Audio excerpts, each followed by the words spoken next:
Siempre creí que si dabas lo suficiente tu tiempo, tu cariño, tus años levantándote temprano y acostándote tarde, siempre habría un lugar para ti en las mesas importantes de la vida. No en el centro ni siquiera cerca, pero al menos en un rincón con una silla que llevara tu nombre. Eso era lo que creía. Hasta esa mañana en que vi mi nombre tachado con tinta negra y gruesa. La invitación había llegado semanas antes, impresa en un papel crema elegante con bordes dorados. Pura clase. Costosa. La boda de mi único hijo. La había pegado en la nevera con un imán de girasol justo entre un calendario de días de recolección de basura y una foto de Diego a sus 10 años sin dientes frontales y con la cara embarrada de pastel de chocolate. Toqué esa invitación más de una vez orgullosa, a pesar del dolor que crecía entre nosotros. Pero esa mañana llegó un segundo sobre. Sin remitente. Adentro, una copia de la invitación, pero esta vez mancillada. Mi nombre, Mariana López, estaba tachado con rayas duras llenas de enojo. Debajo una nota escrita con la letra familiar de mi hijo. Ya tomaste tu decisión. Por favor, respeta la nuestra. No tardé en entenderlo. 3 semanas antes, Diego y su prometida Sofía Vargas me habían pedido vender la casa que Ernesto y yo construimos para pagar la boda que planeaban en la Hacienda San Miguel en Guadalajara. Dije que no. No habían dicho nada desde entonces. Ahora, a mis 64 años, me senté en la mesa de mi cocina en Zapopan, viendo cómo el sol de la mañana iluminaba esa invitación rota, sus bordes dorados aún brillando a pesar de la herida que cruzaba mi nombre. No lloré. Todavía no. Solo doblé el sobre y lo puse junto a mi té con las manos temblando lo justo para que la cuchara tintineara contra la taza. La noche en que me pidieron vender la casa, supe que algo en nuestra familia había cambiado. Era finales de febrero, con un frío que me hacía arroparme con una cobija incluso dentro de casa. Diego había llamado esa mañana más alegre de lo normal, insistiendo en que él y Sofía me llevaran a cenar. Había reservado en El Pájaro y la Vid uno de esos lugares modernos con luces tenues, menús en pizarra y vinos con nombres que no podía pronunciar. Me puse un vestido azul oscuro con un broche que Ernesto me regaló en nuestro 20º aniversario e intenté no sentirme fuera de lugar bajo los techos abovedados y las bombillas vintage. Sofía llegó con un abrigo de lana crema y aretes de diamante que destellaban cada vez que sonreía. Me saludó con un beso al aire de esos que nunca tocan la mejilla, y Diego apartó mi silla como buen hijo. Por un momento todo pareció normal, casi cálido. Pidieron champán. Yo lo rechacé. Entonces llegó el momento.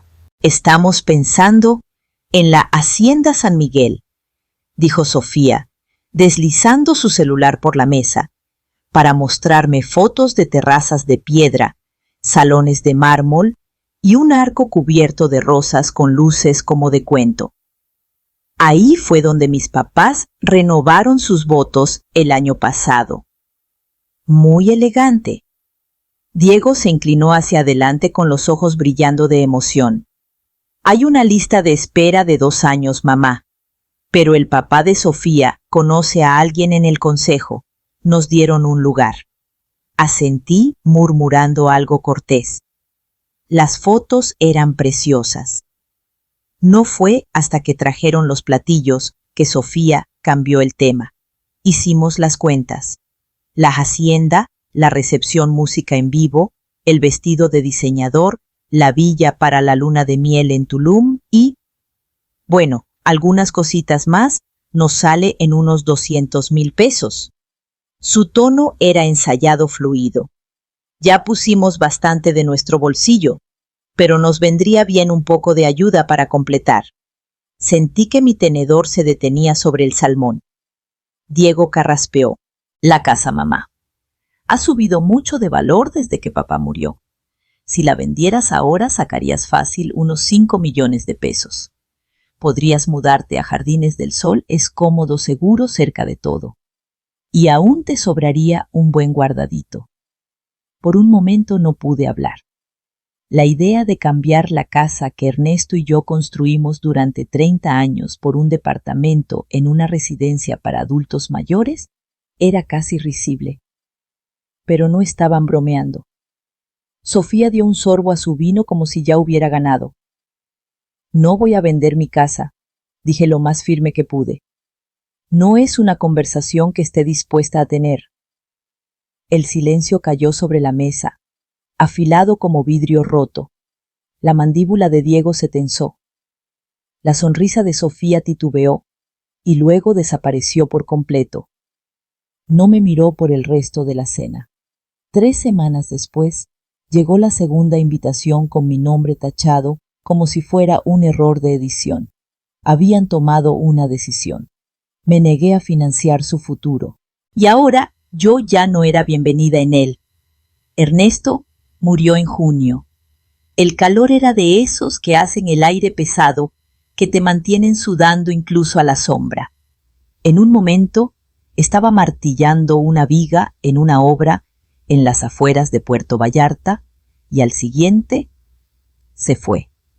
Una escalera, una tabla suelta, una caída, sin despedidas, sin últimas palabras, solo una llamada del capataz y el sonido de Diego de 10 años preguntando por qué había tantos patrullas afuera de la casa. Recuerdo pensar que no tenía tiempo para derrumbarme, no con un hijo que criar y una hipoteca que no le importaba quién faltara en la mesa. Así que volví al trabajo el lunes siguiente, turno de noche en el hospital de Zapopan.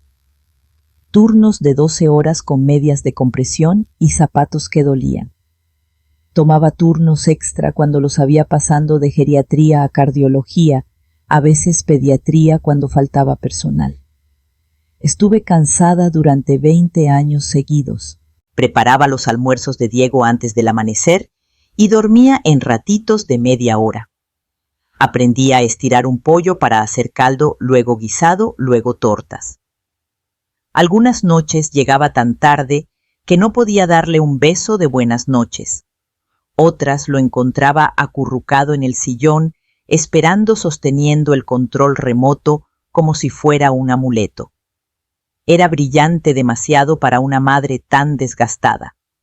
Construía torres con cajas de cereal y una vez convirtió el sillón de la sala en una maqueta del Zócalo.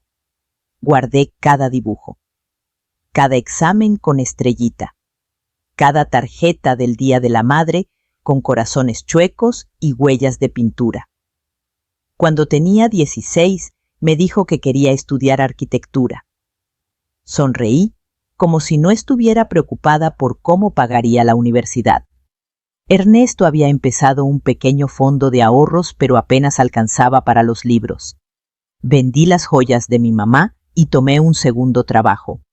Nunca le dijimos a Diego. Cuando llegó su carta de aceptación de la Universidad de Guadalajara, la abracé como si fuera un pasaporte hacia algo luminoso. Y cuando cruzó el escenario 4 años después, aplaudí tan fuerte que me dolieron las manos por días. Esta casa, nuestra casa, guarda cada pedazo de ese camino. Las marcas de las llantitas de la bici de Diego. La muesca en el pasamanos de cuando tropezó con su maqueta de ciencias. El azulejo de la cocina que rompió al dejar caer mi charola de pay favorita cuando cumplió 13. He remendado, fregado y pintado este lugar hasta convertirlo en un álbum vivo. Pero ahora, para mi único hijo y la mujer con la que planea casarse, es solo un montón de pesos. Un recurso para gastar, para absorber en una vida que ya no me necesita. La primera vez que conocí a Sofía Vargas, llegó 15 minutos tarde al brunch y no se disculpó. Entró como reina con una blusa de seda color hueso y el cabello recogido en un chongo que parecía casual, pero seguro le tomó 45 minutos y una estilista. Besó a Diego en la mejilla, apenas me miró y anunció: ya decidimos el tema naturalismo elevado, con tonos rosa pálido. Ni siquiera había pedido mi café. No fue tanto una comida como una presentación. Había tableros de inspiración, muestras de servilletas y una florista en altavoz desde San Miguel de Allende. Los papás de Sofía también estaban ahí, todos perlas y postura, asintiendo como si acabaran de invertir en algo de alto rendimiento. Escuché en silencio, revolviendo azúcar en mi té, fingiendo no notar cuántas veces Sofía usaba frases como estética de marca o impacto en la audiencia. No sabía si planeábamos una boda o el lanzamiento de un producto. Después Diego se disculpó en el estacionamiento. Se emociona mucho, dijo rascándose la nuca. Su trabajo se mete en todo. Me contó que trabajaba en marketing de lujo, campañas de estilo de vida, dijo con orgullo, como si yo tuviera que impresionarme. Asentí, sonreí y manejé a casa con un dolor de cabeza creciendo detrás de los ojos. Semanas después llegó la cena, la propuesta, la invitación a vender mi casa, liquidar mis recuerdos y mudarme a una residencia para adultos mayores llamada Jardines del Sol. Sofía lo hizo sonar práctico, casi generoso. Tienen un taller de arte, dijo, dando un sorbo a su vino blanco. Y yoga para adultos mayores. Estarías rodeada de gente de tu edad. Sería agradable. Cuando me negué con suavidad pero firme, su tono cambió. «Qué suerte que te lo pedimos», dijo doblando su servilleta con precisión quirúrgica. «A la mayoría de las personas de tu edad las mandan sin tanto drama». Diego no la detuvo. No me defendió. Solo miró su plato, como si el hombre que crié ya hubiera sido reemplazado por alguien que no reconocía. Ese fue el momento en que entendí que Sofía no me veía como familia. Me veía como un estorbo, un mueble viejo que preferiría regalar antes que pulir. Y Diego, él la dejaba dibujar el plano. No hay un rincón de esta casa que Ernesto no haya tocado. Sus huellas están por todas partes en las molduras que instaló un fin de semana de agosto en la librera que construimos en el pasillo cuando Diego traía más libros de los que su cuartito podía guardar en el banco, bajo la ventana de la cocina donde tomábamos café y hablábamos de todo y de nada. Incluso después de tantos años, aún paso la mano por el pasamanos, como él lo hacía, rozando la madera como si estuviera viva. Algunas mañanas, cuando la luz entra justo por las ventanas del frente, siento que él está aquí, todavía arreglando, todavía firme, todavía nuestro. Después de encontrar la segunda invitación, abrí la caja de cedro que guardábamos en el fondo del closet. Adentro, envuelta en franela suave, estaba el sobre que había guardado desde el día en que trajimos a Diego del hospital. Ernesto había metido una nota doblada en su cuna la noche que llegamos a casa. No la encontré hasta días después cuando cambié la sábana y cayó al suelo. La letra era tosca, manchada de sueño y tinta, pero las palabras nunca me dejaron. Haz que nuestro hijo crezca sabiendo cómo es el amor de verdad. No regalos, no aplausos. El que se queda en el cuarto cuando se apagan las luces. La leí otra vez esa mañana sentada en el suelo junto a la caja de cedro. Afuera una brisa suave movía los árboles. En algún lugar de la calle ladraba un perro. El mundo seguía girando y yo ahí sosteniendo un papel que pesaba más que cualquier cosa que hubiera cargado por los pasillos del hospital. No iba a la boda por cerrar ciclos ni por reconciliaciones. No necesitaba disculpas, ni reflectores, ni siquiera una silla. Solo necesitaba ver a mi hijo, ser testigo del hombre en que se había convertido, imperfecto, sí, pero aún mío. Todavía el niño que se negaba a usar calcetines que no combinaran, que lloraba cuando un pajarito caía del nido que me decía mamá con todo el pecho como si estuviera orgulloso de la palabra. Podían tachar mi nombre, podían borrarme del programa, de la lista de invitados de las fotos, pero no podían borrar lo que ya se había vivido, lo que ya se había dado. Iría no como invitada, sino como su madre. Y a veces eso es más poderoso que cualquier invitación. El teléfono sonó justo cuando estaba poniendo la tarjeta de la boda dentro de mi bolso. Dudé con los dedos aún en el borde suave del sobre. Eran las 8:43 de la mañana. Estaba lista esperando el momento para salir sola hacia la Hacienda San Miguel. Llevaba un vestido gris perla sencillo pero limpio con un broche de perlas que no había sacado de su caja desde el memorial de Ernesto. El teléfono fijo casi nunca sonaba ya. La mayoría mandaba mensajes. O no contactaban. Lo dejé sonar una vez más antes de contestar. Bueno, dije con voz firme pero baja lista, para decirle a un vendedor que no me interesaba. Señora López. Era una voz de mujer más joven que la mía, insegura pero urgente. No me conoce, pero fui compañera de departamento de Sofía. Es sobre la boda de su hijo. Me quedé helada.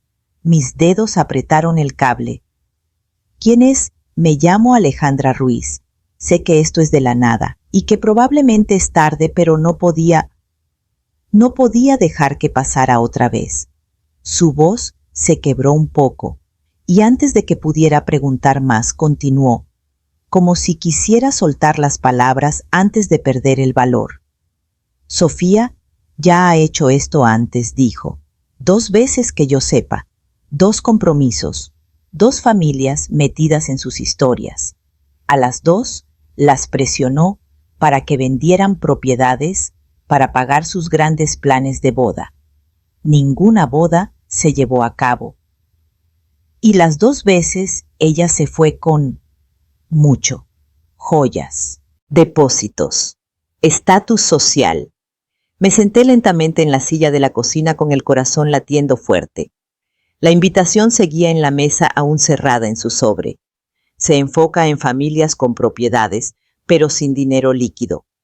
Busca hombres con lazos fuertes con sus mamás, pero con algo de distancia emocional, justo lo suficiente para manipular. Los halaga, los aísla, y luego convence a la familia de que son afortunados de ser incluidos. Tenía la garganta seca. ¿Por qué me dices esto ahora? Porque vi su nombre, dijo Alejandra, tachado en un itinerario de la boda que Sofía dejó por ahí, y escuché lo que dijo. Hubo un ruido, un clic, y luego comenzó una grabación. La voz de Sofía, clara y cortante, es débil, sentimental. Cederá si la presionamos lo suficiente. Estas mujeres mayores siempre lo hacen. Esa casa es lo único que tiene. La cambiará solo para sentirse incluida. La grabación terminó. El silencio que siguió fue más ruidoso que todo. Tengo capturas de pantalla, señora López, añadió Alejandra en voz baja. Correos, fotos. Hasta usó las mismas palabras en mensajes a la mamá del último prometido. Casi idénticos. Mis manos temblaban en mi regazo. Miré el reloj de la cocina. 8:49. ¿Por qué ahora? Pregunté de nuevo más suave. Porque vi a una mujer como usted vender su cabaña en el lago, su única herencia. Sofía la llamó un premio de consolación con chequera. Y rompió el compromiso una semana antes de la boda. Alejandra suspiró fuerte. Debí haber dicho algo entonces. No lo hice. Ahora lo estoy diciendo. Haga lo que quiera con la información. Pero su hijo merece saber con quién se está casando. La línea se quedó en silencio. No hablé. No lloré. Solo tomé mi libreta y le pedí que me enviara todo. La impresora cobró vida, como si no la hubieran usado en años, lo cual no era del todo falso. Vi las páginas salir, capturas de pantalla, correos, la transcripción de la grabación, todo un poco borroso en los bordes, pero legible. No era una prueba que imaginara sostener, y sin embargo, ahí estaba. una verdad que no busqué entregada horas antes de que se dijeran los votos bajo un dosel de flores perfectas y invitados con dinero. Llamé a Gabriel. El mejor amigo de Ernesto Gabriel Morales había estado en nuestras vidas por décadas, jubilado de los bomberos de Tlaquepaque, 2 veces divorciado y siempre en shorts de mezclilla, incluso en diciembre, tenía esa lealtad que supera los lazos de sangre. No hizo preguntas cuando le dije que necesitaba apoyo, solo dijo, llego en 20. Manejamos en silencio. Mientras más nos acercábamos a la hacienda, el aire se sentía más pesado. Gabriel ajustó su corbata en el retrovisor al llegar a la entrada y yo traté de respirar normal con el latido de mi corazón retumbando. Había seguridad en la entrada principal, con una lista en la mano, vestido como si su trabajo fuera más serio que el de los escoltas del gobernador. Cuando di mi nombre, ni siquiera miró la lista. No está autorizada. Soy la mamá del novio. Alzó una ceja. Entonces estaría en la lista. De vuelta en el coche sentía a la vieja versión de mí, la callada, la respetuosa, gritando que este no era mi lugar. Pero algo más fuerte había echado raíces. No era rabia, ni siquiera dolor. Algo más firme, una certeza. Dimos la vuelta por atrás. La entrada de la cocina estaba ocupada con meseros de pantalones negros y camisas blancas descargando charolas y manteles. Gabriel le quivnula a un joven que equilibraba una pila de copas de vino. Nos mandaron a revisar los arreglos del altar, dijo con una seguridad que envidié. El chico apenas nos miró. Adentro encontré a Diego en una suite decorada en azul marino y dorado. Ajustaba sus gemelos con la mandíbula tensa por los nervios, la cara más pálida de lo que recordaba. Mamá parpadeó, no tanto sorprendido como molesto. No vengo a pelear, dije. Solo quiero 5 minutos. Suspiró exasperado. No tengo... Le di la transcripción impresa. Entonces escucha. Toqué la grabación. La voz de Sofía llenó la habitación suave, divertida, cruel. Es guapo pero básico. Una casa y una marca. Eso es todo lo que necesito. Los ojos de Diego se oscurecieron. Su respiración se entrecortó. No dijo nada. Pero cuando la grabación terminó, se dejó caer en una silla junto a la ventana, con las páginas aún en las manos, ahora temblando. El jardín estaba vestido como un sueño que alguien con demasiado dinero quiso fabricar sillas blancas en filas perfectas, pétalos esparcidos como confeti, un cuarteto afinando sus cuerdas bajo la sombra de un abedul importado. Los invitados paseaban en sedas y linos sosteniendo programas y murmurando por el retraso. Cada minuto que pasaba afilaba el borde del día. Me quedé más allá del camino de enredaderas medio escondida bajo la sombra de una columna cubierta de hiedra. Gabriel vigilaba cerca del sendero trasero con los brazos cruzados, su postura diciendo más que cualquier palabra. Entonces los vi. Diego salió de la casa principal con el esmoquín algo arrugado, la corbata torcida. Caminaba rápido, pero con propósito, como hombre que había visto algo que no podía olvidar. Sofía lo seguía con su vestido brillando bajo el sol de primavera, el velo echado hacia atrás, el ramo olvidado en algún lado. Se encontraron bajo el arco justo cuando los músicos tocaron la primera nota. Y luego pararon uno por uno mientras la tensión cortaba el aire. Sus palabras no llegaban hasta mí, pero lo vi todo. La confusión de Sofía dando paso a ojos entrecerrados, su sonrisa ensayada endureciéndose, las manos que puso en las solapas de Diego intentando anclarlo, él apartándose. Luego ella habló más alto. Su boca se movía con más fuerza, un gesto dramático amplio. Diego negó con la cabeza. Sofía dio media vuelta, luego volvió. Señaló a los invitados a la casa al futuro que había diseñado. Sentí el calor de su furia incluso desde donde estaba. y luego con una voz que cortó el silencio creciente gritó: «No eras nada sin mí, y no serás nada después». Hubo jadeos en la primera fila. Un hombre mayor bajó su copa de champán a medio sorbo. Diego no se inmutó. Metió la mano en su chaqueta, sacó los papeles doblados que le había dado una hora antes y los dejó caer a sus pies. No hubo anuncio. No hubo micrófono. Solo un silencio que cayó tan completamente sobre la multitud que incluso el viento pareció detenerse. «Esto se cancela», dijo lo suficientemente alto para que todos lo oyeran. «No habrá boda hoy». Por un momento Sofía se quedó congelada. Luego su rostro se torció rabia e incredulidad algo visceral.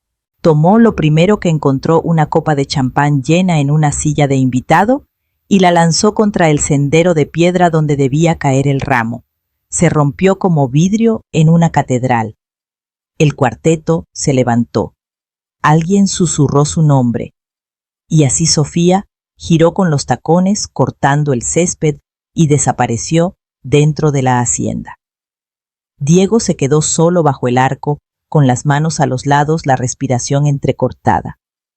Sus ojos recorrieron la multitud, pero no buscaban aplausos. Buscaban una salida. Me retiré a las sombras con el corazón latiendo fuerte, sin saber si me había visto. Pero aunque no lo hubiera hecho, yo vi suficiente. A veces una madre no necesita hablar para ser testigo. Solo necesita quedarse. La seguridad de la hacienda actuó rápido. En 15 minutos los papás de Sofía fueron escoltados fuera del lugar, con el papá todavía balbuceando sobre abogados, reputaciones e inversiones familiares. Observé desde lejos, apoyada en la reja de hierro cerca de las camionetas del catering, mientras los meseros susurraban detrás de las charolas cubiertas de manteles y los invitados se dispersaban como una tormenta de verano que pasó demasiado rápido para los paraguas. Diego nunca miró atrás. Para cuando llegó al coche donde Gabriel esperaba la corbata, ya no estaba, y también se había ido el peso que llevaba en los hombros. No dijo nada cuando se subió al asiento trasero, no preguntó dónde había estado ni cuánto tiempo llevaba ahí. Solo se sentó con las manos cruzadas en el regazo, como alguien intentando no temblar. El viaje a casa fue silencioso. Gabriel manejó con el mismo enfoque suave que usaba en las llamadas de bomberos hace décadas. El sol nos siguió hacia el oeste, escondiéndose detrás de los árboles, como si también quisiera llegar a casa. Cuando entramos al driveway, Diego salió sin que tuviera que decirle nada. La casa se veía igual, pero algo en ella se sentía diferente. Tal vez era solo la forma en que él la miró esta vez, con reconocimiento, no con resistencia. Adentro me moví por la cocina por instinto. No pregunté qué quería. Lo sabía. El pay de pollo siempre fue su favorito. No el congelado, no de restaurante. El mío. Con costra hojaldrada, tomillo fresco, zanahorias cortadas tan pequeñas que casi nadie las notaba. No lo había hecho en más de un año. Se sentó en la mesa mientras se horneaba con los hombros encorvados, los ojos rodeados de algo más pesado que el cansancio. Cuando puse el plato frente a él, dio un bocado, luego otro. Luego dejó el tenedor y sus hombros temblaron. «Perdón», dijo con la voz quebrada. «Olvidé quién me crió». No corrí a consolarlo. No crucé la mesa ni lo abracé como cuando se raspaba las rodillas o reprobaba un examen. Solo lo miré firme y cálida. «Lo recordaste», dije. «Eso es lo que importa». Y de alguna manera lo fue. Pasaron 6 meses en esa calma que llega cuando dejas de esperar desastres. Los árboles en Zapopan pasaron del verde veraniego al ámbar y oro, y el aire se volvió fresco con olor a humo de chimenea. Diego nunca regresó a su viejo departamento. Se quedó aquí al menos por un tiempo, en el cuarto que pintó de azul marino cuando era adolescente. Los pósters ya no estaban, pero su esencia seguía en los pisos rayados y en el pomo de la puerta que se atora cuando hace frío. Abrió su propia firma en Tlaquepaque en octubre, un equipo pequeño enfocado en viviendas accesibles y asequibles. No tenía el glamour de su trabajo anterior, sin portadas en revistas ni oficinas en el centro, pero le quedaba como anillo al dedo de una manera que los otros nunca lograron. Algunos días llegaba con tierra bajo las uñas, planos bajo el brazo y una sonrisa genuina en la cara. Estaba saliendo de nuevo, despacio, con cuidado, con esa esperanza cautelosa que no viene envuelta en seda ni estrategias. No hacía preguntas. Él compartía historias cuando quería y eso era suficiente. El primer fin de semana de noviembre organizamos una pequeña cena en el patio trasero. Solo unos amigos, algunos de sus nuevos colegas, y Gabriel, que trajo camotes asados con romero y media botella de tequila, que juró era solo para el fresco. Colgamos luces de cuerda en la cerca bañando todo en un brillo cálido. Usamos sillas disparejas y una mesa plegable cubierta con las servilletas de tela buena que guardé por 30 años. Después de servir el pay, le di a Diego una caja pequeña envuelta. Me miró curioso, pero no receloso, y quitó el papel. Adentro estaba la brújula de Ernesto, la de latón, que guardaba en su cajón, la que le mostró a Diego cuando tenía 9 años y estaba obsesionado con los mapas. Diego la giró en sus manos y luego se detuvo. La había mandado grabar. Que siempre encuentres el camino a casa. Sus ojos se encontraron con los míos y por un momento no dijimos nada. No hacía falta. No toda ceremonia necesita un altar. Algunas solo necesitan una mesa, unas luces y una silla abierta esperando.